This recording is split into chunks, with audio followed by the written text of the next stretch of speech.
ang mga diskurso ni Kristo ng mga huling araw.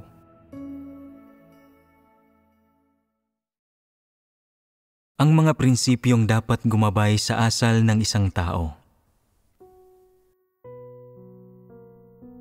Dapat tahakin ng mga nananalig sa Diyos ang landas ng pananampalataya, alinsunod sa salita ng Diyos at sa Kanyang mga hinihingi. Dapat umasal ang mga mananampalataya ng alinsunod sa katotohanan. Kung walang katotohanan ang mga tao at isinasabuhay nila ang mga pilosopiya ni Satanas, sa huli ay hindi nila makakamit ang isang positibong resulta o kahihinatnan. Ang salita lang ng Diyos ang walang hanggan, hindi nagbabagong katotohanan. Kung ang isang mananampalataya ay hindi isinasabuhay ang mga salita ng Diyos o umaasal ng alinsunod sa katotohanan, mas bulag pa siya kaysa sa mga tao sa mundo, bulag na. Maraming taong nakapagkamit ng ilang tagumpay sa isang larangan sa sekular na mundo at naging sikat ang napuno na ang ulo ng katanyagan at kayamanan at nagsimula ng tumaas ang tingin nila sa kanilang mga sarili. Sa katunayan, ang paghanga, papuri, suporta at pagkilala na ibinibigay ng ibang tao sa iyo ay mga pansamantalang parangal lang. Hindi kumakatawan ang mga ito sa buhay, ni katitingman ay hindi ito nangangahulugang tinatahak ng isang tao ang tamang landas. Ang mga ito ay pawang mga pansamantalang parangal at kaluwalhatian. Ano ba ang mga kaluwalhatiang ito? Totoo ba ang mga ito o hungkag? Parang mga bulalakaw ang mga ito, kumikislap at pagkatapos ay nawawala. Pagkatapos makuha ng mga tao ang gayong mga kaluwalhatian, parangal, palakpak, tagumpay at papuri, kailangan pa rin nilang bumalik sa tunay na buhay at mamuhay ng kung paano sila dapat mamuhay. Hindi ito makita ng ilang tao at hinihiling nila na manatili sana ang mga bagay na ito sa kanila magpakailanman na hindi naman makatotohanan. Hinihiling ng mga tao na mabuhay sa ganitong uri ng kapaligiran at atmosfera dahil sa pakiramdam na naidudulot ng mga ito. Gusto nilang matamasa ang ganitong pakiramdam magpakailanman. Kung hindi nila ito natatamasa, nagsisimula silang tahakin ang maling landas. Gumagamit ang ilan ng iba't ibang pamamaraan gaya ng paglalasing at pagdodroga para gawing manhid ang kanilang sarili. Ganito tinatrato ng mga taong nabubuhay sa mundo ni Satanas ang katanyagan at kayamanan. Sa sandaling naging sikat ang isang tao at tumanggap ng kaluwalhatian, madali sa kanyang mawala sa kanyang direksyon at hindi niya alam kung paano siya dapat kumilos ni kung ano ang dapat niyang gawin. Lumilipad ang isip niya at hindi siya makapokus. Napaka mapanganib nito. Nalagay na ba kayo sa ganoong kalagayan o nagpakita na ba kayo ng gayong asal? Ano ang nagsasanhi nito? Ito ay dahil ang mga tao ay may mga tiwaling disposisyon. Napakapalalo nila, napakayayabang, hindi nila madaig ang tukso o papuri at hindi nila hinahangad ang katotohanan o nauunawaan ito. Inaakala nilang natatangi sila dahil lamang sa isang maliit na tagumpay o kaluwalhatian na natanggap nila. Inaakala nilang naging dakilang tao na sila o isang superhero. Inaakala nilang isang krimen ang hindi tingalain ang kanilang mga sarili sa harap ng lahat ng katanyagan, kayamanan at kaluwalhatiang ito. Anumang oras at saan mang lugar, malamang na maging mataas ang tingin sa sarili ng mga taong hindi nakauunawa ng katotohanan. Kapag masyado nang mataas ang tingin nila sa kanilang sarili, madali ba sa kanilang magpakababang muli? Hindi iniisip ng mga tao na may kaunting katwiran na mataas sila ng walang dahilan. Kapag wala pa silang anumang naaabot, wala pang maiaambag, at wala pang sinumang miyembro ng grupo ang pumapansin sa kanila, hindi nila matignan ng mataas ang sarili nila kahit na gustuhin nila. Maaaring medyo mayabang at narsisistiko sila ng kaunti, o maaaring pakiramdam nila ay medyo may talento sila at mas mahusay kaysa sa iba, subalit hindi malamang na isipin nilang mataas sila. Sa anong mga pagkakataon nagiging mataas ang tingin ng mga tao sa kanilang sarili? Kapag napupuri sila ng ibang tao dahil sa ilang bagay na kanilang nagawa. Iniisip nilang mas mahusay sila kaysa sa iba, na ordinaryo at hindi magaling ang ibang tao, na sila lamang ang may katayuan at hindi kapareho ng uri o antas ng ibang tao na mas mataas sila kaysa sa kanila. Ganito nagiging mataas ang tingin nila sa kanilang sarili. At iniisip nilang tama lang na mataas ang tingin nila sa kanilang sarili. Paano nila naiisip ito? Ang pinaniniwalaan nila ay, mayroon akong natatanging lakas, kakayahan at utak at handa akong hanapin ang katotohanan. May narating na ako ngayon, naging sikat na ako at mas mataas na ang aking reputasyon at halaga kaysa sa ibang tao. Kaya naman, tiyak na namumukod-tangi ako sa karamihan at ako ay tinitingala ng lahat, kaya tama lang na maging mataas ang tingin ko sa sarili ko. Ito ang laman ng kanilang isipan, kaya naman sa huli ay normal at maaasahan na dapat maging mataas ang tingin nila sa kanilang sarili. Naniniwala silang hindi maitatatwa ang pagiging tama at makatwiran nito. Kung hindi magiging mataas ang tingin nila sa kanilang sarili, pakiramdam nila ay mayroong mali na para bang hindi nila pinahahalagahan ang kanilang sarili at hindi nila nakakamit ang pagsang-ayon ng ibang tao. Kaya iniisip nilang natural lamang na maging mataas ang tingin nila sa kanilang sarili. Ano ba ang mga kahihinatnan ng masyadong pagtingala sa kanilang sarili? Hindi na magiging maayos ang pakikipagtulungan nila sa iba at gugustuhin nilang gawin ang mga bagay nang ayon sa gusto nila. Ito ang isang aspeto ng kanilang pag-uugali. Ano pa?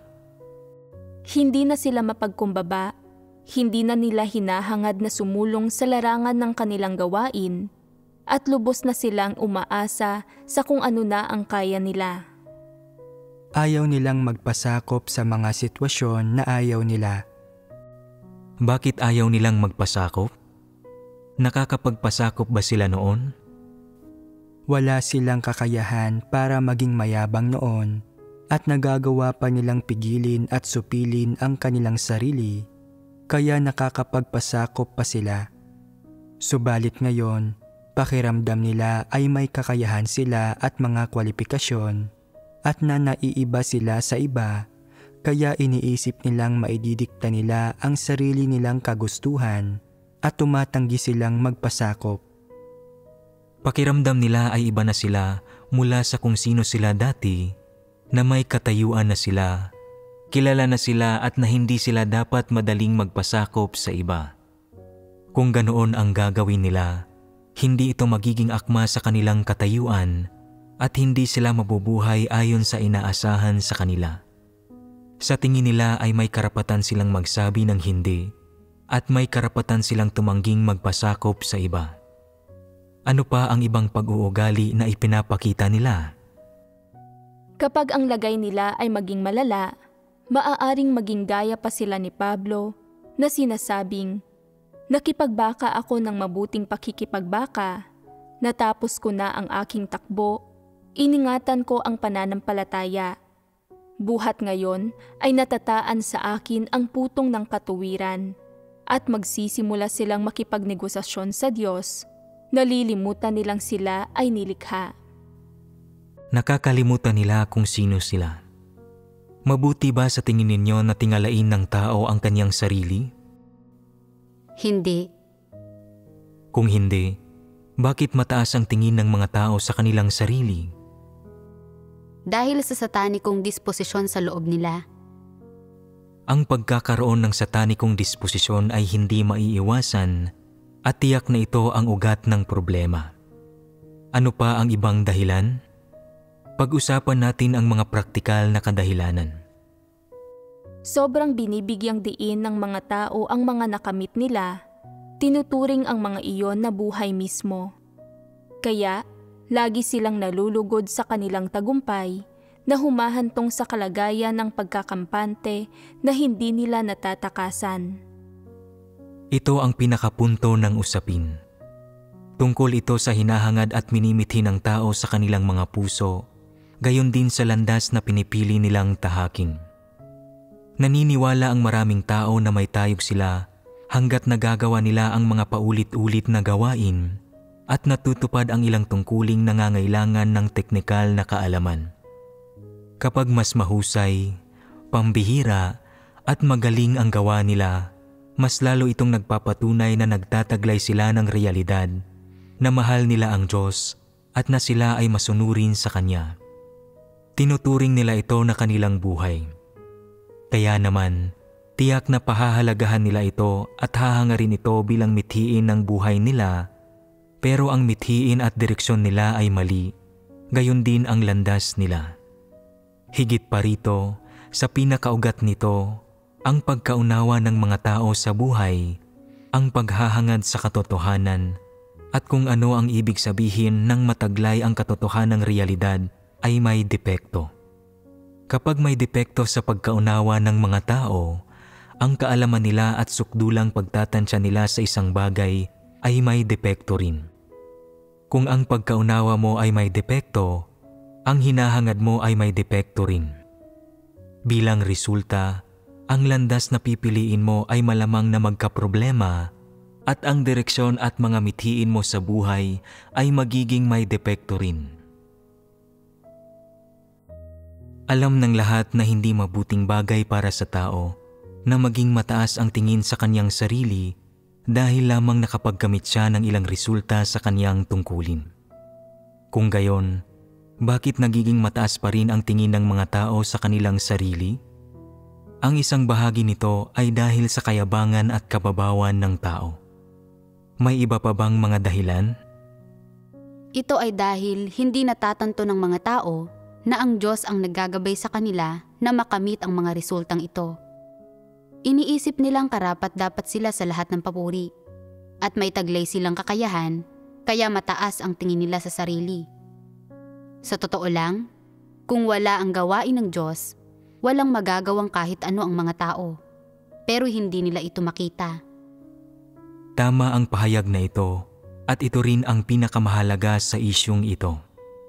Kung hindi kilala ng mga tao ang Diyos at hindi nila taglay ang banal na Espiritu upang bigyang liwanag sila, lagi nilang iisipin na kahit na ano ay kaya nila.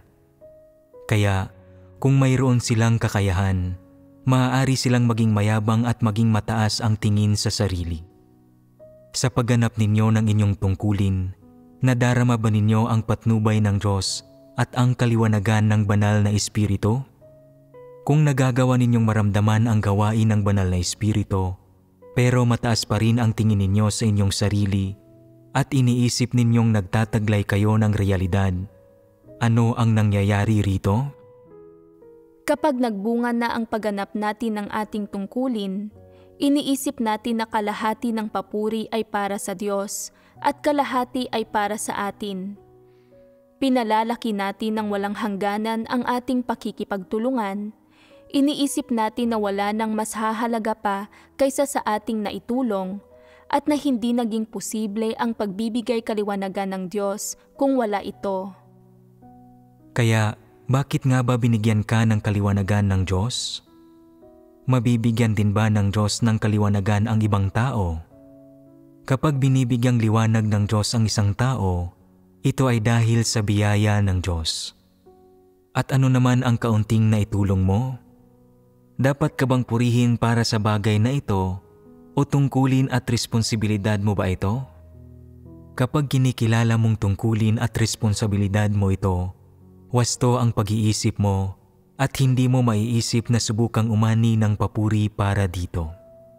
Kung lagi mong iniisip na, kontribusyon ko ito, magiging posible kaya ang pagbibigay ng Diyos ng kaliwanagan kung wala ang kooperasyon ko? Ang gawaing ito ay nangangailangan ng pakikipagtulungan ng tao. Malaki ang bahagi ng ating pakikipagtulungan sa mga naisa sa katuparan. Kung gayon ay mali ka. Paano ka makikipagtulungan kung hindi ka naman binigyan ng kaliwanagan ng banal na espiritu at kung wala namang nagbahagi ng mga katotohanang prinsipyo sa iyo? Hindi mo malalaman kung ano ang hinihingi ng Diyos, ni hindi mo malalaman ang landas ng pagsasagawa. Kahit ginusto mong sundin ang Diyos at makipagtulungan, hindi mo malalaman kung paano. Hindi ba mga salitang walang kabuluhan lamang ang kooperasyon mong ito? Kapag walang tunay na pakikipagtulungan, kumikilos ka lang ng ayon sa sarili mong mga ideya. Kung ganito ang kaso, tumutugon kaya sa pamantayan ang tungkuling ginagampanan mo? Talagang hindi, na nagpapahiwatig ng kasalukuyang issue. Ano ang issue? Ano man ang tungkuling ginagampanan ng isang tao, nagkakamit man siya ng mga resulta, tumutugon man sa pamantayan ang pagganap niya sa kanyang tungkulin, at nagtatamo ng pagsang-ayon ng Diyos ay nakasalalay sa mga kilos ng Diyos. Kahit tuparin mo ang iyong mga responsibilidad at tungkulin, kung hindi gumagawa ang Diyos, kung hindi ka binibigyang liwanag at ginagabayan ng Diyos, hindi mo malalaman ang iyong landasin, ang iyong direksyon o ang iyong mga mithiin. Ano ang resulta niyan sa huli? Matapos magpagal sa loob ng buong panahong iyon, hindi mo nagawang gampanan ng maayos ang iyong tungkulin, ni hindi mo nakamit ang katotohanan at ang buhay. Nauwi lang sa wala ang lahat. Sa makatuwid, ang paggawa ng iyong tungkulin na pasado sa pamantayan na nakapagpapatibay sa iyong mga kapatid at nagtatamo ng pagsang-ayon ng Diyos ay lubos na nakasalalay sa Diyos. Maaari lamang gawin ng mga tao ang mga bagay na personal na kaya nilang gawin, na dapat nilang gawin, at nalikas silang may kakayahang gawin. Wala nang iba. Kung gayon, sa huli, ang pagganap sa iyong mga tungkulin sa epektibong paraan ay nakasalalay sa patnubay ng mga salita ng Diyos at sa kaliwanagan at pamumuno ng banal na espiritu. Saka mo lamang mauunawaan ang katotohanan at matatapos ang atas ng Diyos ayon sa landas na ibinigay sa iyo ng Diyos at sa mga prinsipyo na itinakda niya. Ito ay biyaya at mga pagpapala ng Diyos, at kung hindi ito nakikita ng mga tao, nabubulagan sila. Kahit na ano pa mang gawain ang ginagawa ng sambahayan ng Diyos, ano dapat ang maging resulta? Ang isang bahagi nito ay dapat na magpatotoo sa Diyos at magpalaganap ng ebanghelyo ng Diyos, habang ang iba pang bahagi nito ay dapat magpatibay at magbigay ng pakinabang sa mga kapatid. Dapat magkamit ang gawain ng sambahayan ng Diyos ng mga resulta sa parehong bahagi. Sa sambahayan ng Diyos, anumang tungkulin ang ginagampanan mo, magkakamit ka ba ng mga resulta ng walang patnubay ng Diyos? Hinding-hindi. Maaaring sabihin na kung walang patnubay ng Diyos, ang ginagawa mo ay talagang walang silbi. Sa paglipas ng mga taon, habang patuloy ninyong tinutupad ang inyong mga tungkulin, kapag mas lalo ninyong tinutupad ang mga tungkuling ito, mas lalo kayong napapalapit sa mga hinihingi ng Diyos, mas lalo ninyong naiintindihan ang kanyang mga layunin, at mas lalo ninyong nauunawaan ang mga prinsipyo. Paano nakakamit ang lahat ng ito? Sa pamamagitan ng patnubay ng Diyos. Kung wala ang patnubay ng Diyos at ang pagliliwanag ng banal na espiritu, ano ang talagang maiaambag ng mga tao? Ang isang bahagi ng kanilang ambag ay ang mga imahinasyon ng tao. Minsan, tinutupad ng mga tao ang kanilang mga tungkulin ayon sa kanilang sariling mga imahinasyon. Inaakalang sa pamamagitan ng paggawa ng gayon, makapagpapatotoo sila sa Diyos.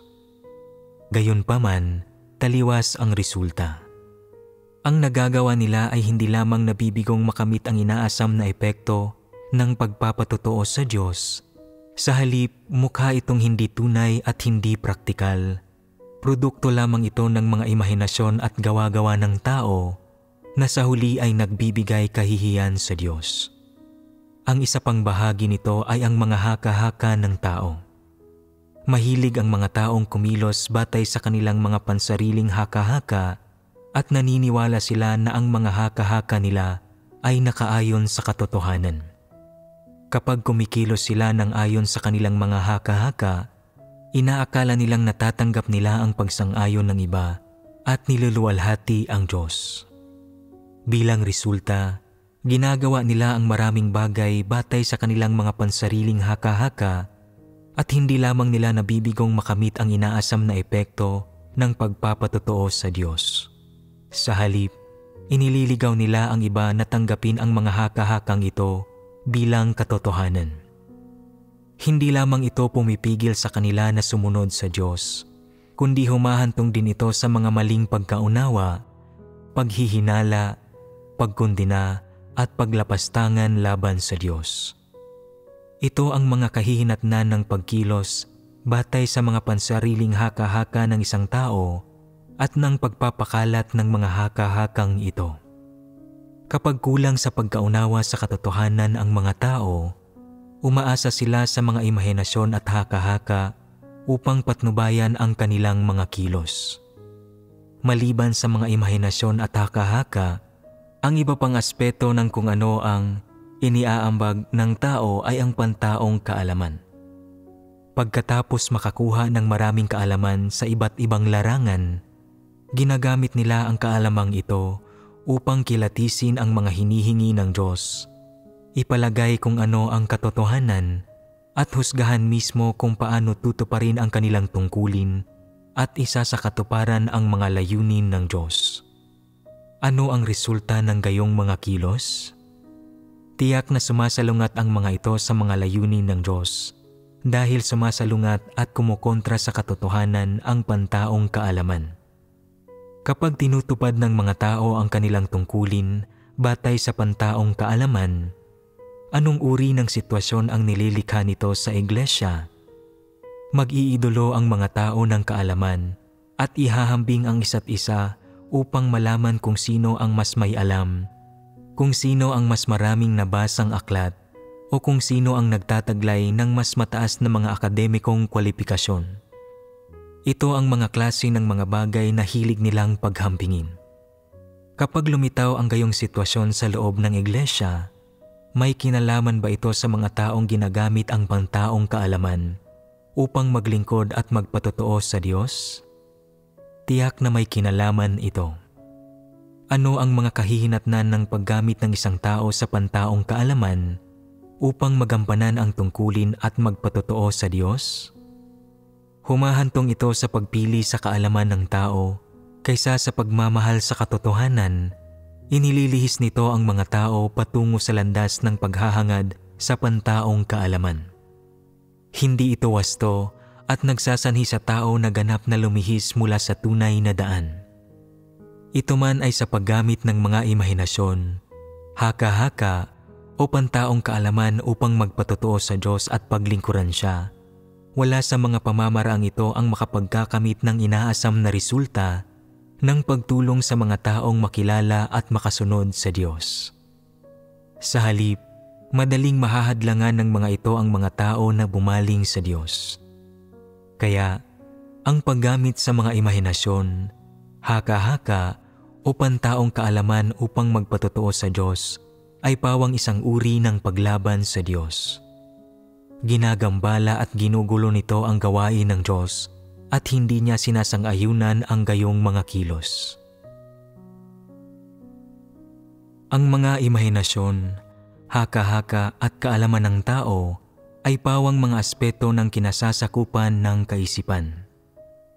Ang isang bagay na pinagbabatayan ng mga kilos ng tao ay ang mga kaisipan at pananaw ng isang tao, samantalang ang isa pa ay ang tiwaling disposisyon ng isang tao na may ginagampanang mahalagang papel. Kung ang mga tao ay hindi nauunawaan ang katotohanan, hindi kilala ang kanilang sarili, hindi tinatanggap ang katotohanan, hindi isinasagawa ang katotohanan, at walang kakayahang magpasakop sa Diyos at sa katotohanan, kung gayon, sa ano nila ibinabatay ang paggawa nila sa kanilang tungkulin?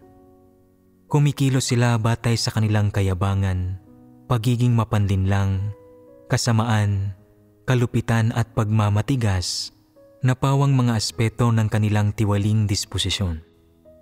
Ano ang mga kahihinatnan kapag ginawa nila ang kanilang tungkulin batay sa mga tiwaling disposisyong ito? Dapat malaman ang mga kahihinatnang ito. Ginagawa ng lahat ang gusto nila, hindi isinasagawa ang katotohanan.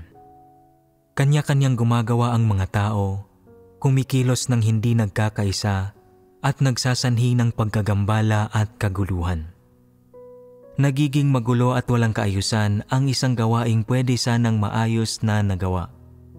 Hindi ito naiiba sa kung paano ginagawa ng mga walang pananampalataya ang mga bagay-bagay. Sa kampo ni Satanas, sa lipunan man o sa mga opisyal na mga lupon, ano ang namamayaning atmosfera? Ano ang mga popular na pagsasagawa? Dapat kayong magkaroon ng ilang pagkaunawa sa mga ito. Ano ang mga prinsipyo at panuntunan ng kanilang mga kilos? Ang bawat isa ay may sariling batas. Nagkakanya-kanya ng landas ang bawat isa. Kumikilos sila ayon sa sarili nilang interes at gumagawa ayon sa pinipili nila. Sino man ang may autoridad ang siyang may huling salita. Kahit sandali ay hindi nila iniisip ang iba. Ginagawa nila ang maibigan nila, nagsisikap para sa katanyagan, pakinabang at katayuan, at ganap na kumikilos ayon sa mga sarili nilang kagustuhan. Sa sandaling tumanggap sila ng kapangyarihan, mabilis nilang ginagamit ang kapangyarihang ito sa iba. Kung napasama mo ang loob nila, nanaisin nilang pahirapan ka at wala ka nang magagawa kundi ang magbigay sa kanila ng mga regalo. Kasing sama sila ng mga alakdan, handa silang labagin ang mga batas, ang mga regulasyon ng pamahalaan at gumawa ng mga krimen. Lahat ng ito ay kaya nilang gawin. Ganito kadilim at kasama sa kampo ni Satanas. Ngayon, pumarito ang Diyos upang iligtas ang sangkatauhan, upang tulutan ang mga taong tanggapin ang katotohanan, maunawaan ang katotohanan, at makalaya mula sa pang-aalipin at kapangyarihan ni Satanas. Kung hindi ninyo tatanggapin ang katotohanan at isasagawa ang katotohanan, hindi ba't namumuhay pa rin kayo sa ilalim ng kapangyarihan ni Satanas? Kung gayon, ano ang pinagkaiba ng kasalukuyang kalagayan ninyo sa diablong si Satanas? Makikipagkompetensya kayo sa paraang katulad ng sa mga hindi mananampalataya. Lalaban kayo sa paraang katulad sa paglaban ng mga hindi mananampalataya. Mula umaga hanggang gabi, kayo ay magpaplano, magpapakana, maiinggit at makikipagtalo. Ano ang ugat ng problemang ito?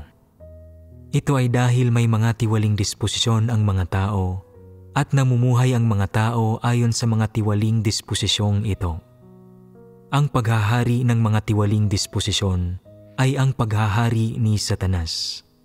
Nananahan ang sangkatauhang ginawang tiwali sa loob ng satanikong disposisyon at walang eksepsyon dito.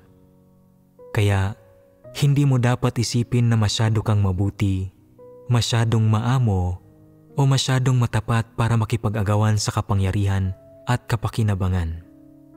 Kung hindi mo nauunawaan ang katotohanan at hindi inaakay ng Diyos, tiyak na hindi ka isang eksepsyon at sa anumang paraan, dahil sa iyong katapatan o kabaitan o dahil sa iyong kabataan, ay hindi mo mapipigilan ang iyong sarili na huwag makipagtunggali para sa kabantugan at pakinabang.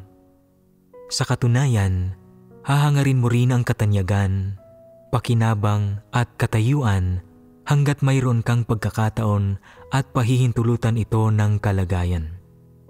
Ang pagsunggab sa katanyagan at pakinabang ay ang tatak na pag-uugali ng mga taong mayroong masamang kalikasan ni Satanas. Walang eksepsyon sa sinuman. Lahat ng tiwaling sangkatauhan ay nabubuhay para sa katanyagan, pakinabang at katayuan at magbabayad sila ng anumang halaga sa kanilang pagpupursigi para sa mga ito. Ganito rin sa lahat ng nabubuhay sa ilalim ng kapangyarihan ni Satanas. Kaya, Ang hindi tumatanggap sa katotohanan o nauunawaan ang katotohanan, ang hindi makakilos alinsunod sa mga prinsipyo, ay isang taong nabubuhay sa gitna ng satanikong disposisyon. Dumating na ang satanikong disposisyon upang pangibabawan ang isipan mo at kontrolin ang iyong pag-uugali. Ganap ka nang isinailalim ni Satanas sa kanyang kontrol at pang-aalipin, at kung hindi mo tatanggapin ang katotohanan at tatalikdan si Satanas, hindi ka makatatakas. Ngayon, habang tinutupad mo ang iyong tungkulin sa sambahayan ng Diyos, medyo masunurin ka, medyo matatag ang puso mo, medyo seryoso ka, medyo mayroon kang pagpapahalaga sa responsibilidad, na isasantabi mo ang pag-aalala para sa sarili mong katayuan, madalas ay nagagawa mong pigilan ang pagiging mapagkompetensya, nagagawa mong magparaya sa iba, makipagtulungan ng payapa sa iba, at nakapaghahanap at nakapaghihintay kapag nahaharap ka sa mga bagay na hindi mo naiintindihan. Paano mo nakamit ang ganitong saloobin at pag-uugali? Ito ay may direktang kaugnayan sa pagtutustos, paggabay at pagdidilig ng Diyos. Lahat ng ito ay resulta ng maraming salita na binigkas ng Diyos. Kung hindi, kahit na ang isang tao ay may mabubuting katangian, hindi niya matutuklasan ang katotohanan o mauunawaan ang katotohanan. Kung hindi pumarito ang Diyos upang ipahayag ang mga katotohanan ito, saan pupunta ang mga tao upang hanapin ang katotohanan? Mula pagkabata, tumatanggap na ang mga tao ng edukasyon at pumapasok sa paaralan sa loob ng maraming taon, pero natutuhan na ba nila ang katotohanan? Hinding-hindi. Hinahangaan ng mga tao ang mga artista at kilalang tao at pinupuri nila ang mga pangkulturang kaalaman, pero natutuhan na ba nila ang katotohanan? Hindi pa. Kahit na nakapagbasa na sila ng napakaraming aklat, hindi nila natutuhan ang katotohanan. Sa katunayan, wala naman talagang katotohanan sa mundo. Noong pumarito lamang ang Diyos at dinala ang katotohanan at ang daan sa buhay na walang hanggan, at pagkatapos nilang basahin ang salita ng Diyos ng maraming taon, noon lamang nila natuklasan ang katotohanan sa wakas. Noon lamang nila napagtanto ang halaga at importansya ng katotohanan. Sa puntong ito, nakilala na ng mga tao na sa nakalipas na panahon, ang mga salita, kilos at pag-uugali nila ay batay sa mga imahinasyon, haka-haka at pantaong kaalaman. Maliban sa mga bagay na ito, tinutulak sila ng kanilang tiwaling disposisyon. Ang mga haka-haka, pantaong kaalaman at imahinasyon na pumupuno sa mga puso ng tao ay hindi ang katotohanan. Kaya, malamang na ipamuhay ng mga tao ang iba't ibang aspeto ng tiwaling disposisyon ni Satanas. Hindi nila kayang isabuhay ang wangis ng tao o makaiwas sa pagsisinungaling kahit na gustuhin pa nila, at mahirap sa kanilang gawin ang kahit iilang mabubuting bagay. Ang mga nabubuhay alinsunod sa disposisyon ni Satanas ay likas na ipinamamalas ang larawan ni Satanas. Ang kanilang mga salita, kilos at ugali ay naimpluwensyahang lahat ng disposisyon ni Satanas at walang makakatakas sa kanila mula rito. Kung matatanto ninyo ang puntong ito, kung gayon, sa proseso ng paggawa ninyo ng inyong tungkulin, kung nakapagkakamit man kayo ng ilang resulta, nakapagbibigay ng ilang ambag, nakapagpapakita ng mabuting pag-uugali, o nakararanas ng ilang pagbabago, anong pag-iisip ang dapat mayroon kayo? Dapat ninyong pasalamatan ang Diyos. Ang lahat ng kaluwalhatian ay pawang sa Diyos. Ang Diyos ang siyang gumawa nito at walang anumang dapat ipagmalaki ang mga tao. Bawat tao ay nagtataglay ng iba't ibang antas ng abilidad. Halimbawa, ang ilang tao ay likas na sensitibo sa ritmo at himig ng musika, habang ang iba naman ay magaling sa pagsasayaw. Anuman ang mga likas na talento ng mga tao, Lahat ng iyon ay pinagkaloob ng Diyos at walang dapat ipagmalaki ang mga tao. Siguradong hindi nila nakuha ang mga likas na talentong ito sa kanilang mga magulang dahil maaaring hindi taglay ng mismong mga magulang ang mga talentong ito, at kahit nataglay ito ng mga magulang, hindi nila maibibigay ang mga talento nila sa mga anak nila. Hindi maituturo ng mga magulang ang mga talento sa mga anak nila kung ang mga anak nila ay wala namang likas na kakayahan. Kaya, ang mga talento at kaloob na taglay ng mga tao ay walang kinalaman sa kanilang mga magulang. Siyempre, ang mga talentong ito ay hindi makukuha sa pag-aaral. Ang mga kaloob at kakayahan na taglay ng tao nang ipinanganak sila ay ibinigay ng Diyos. Matagal nang paunang itinalaga ng Diyos ang mga ito. Kung ginawa kang hangal ng Diyos, kung gayon ay may katuturan sa iyong kahangalan. Kung ginawa ka niyang matalino, kung gayon ay may katuturan sa iyong katalinuhan. Anumang talento ang ibinibigay ng Diyos sa iyo, anuman ang iyong mga kalakasan, gaano man kataas ang iyong IQ, lahat ng ito ay may layon para sa Diyos. Ang lahat ng bagay na ito ay pauna nang itinalaga ng Diyos.